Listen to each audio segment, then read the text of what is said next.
What is asset forfeiture? Asset forfeiture occurs when the law enforcement authorities within a given state seize a person's assets.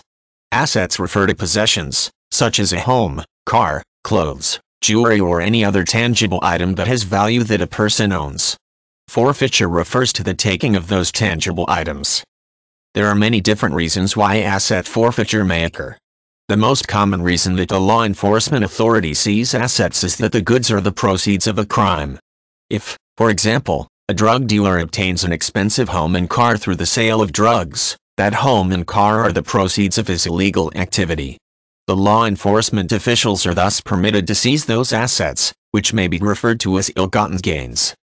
The government may also seize assets or items that were used in the commission of a crime, even if those items were not purchased with money from criminal activity.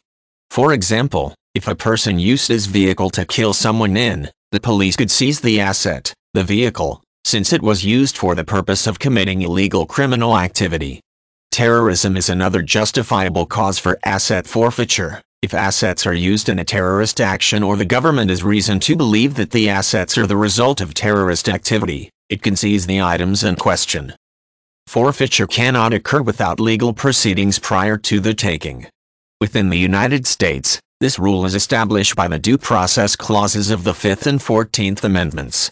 Other countries also have similar protections in place, mandating some type of legal process before assets are taken by law enforcement.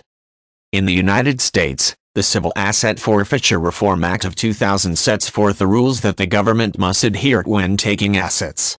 Under the rules, the government must prove by a preponderance of evidence that the assets were used to commit a crime or that they were bought with the proceeds from criminal activity.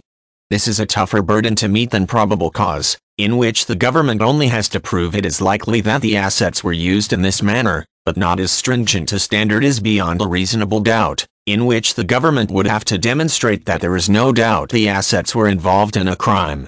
When the government wants to seize assets, it thus brings a lawsuit against the property itself or against the property owner. If it wins that lawsuit by meeting its burden of proof, asset forfeiture takes place.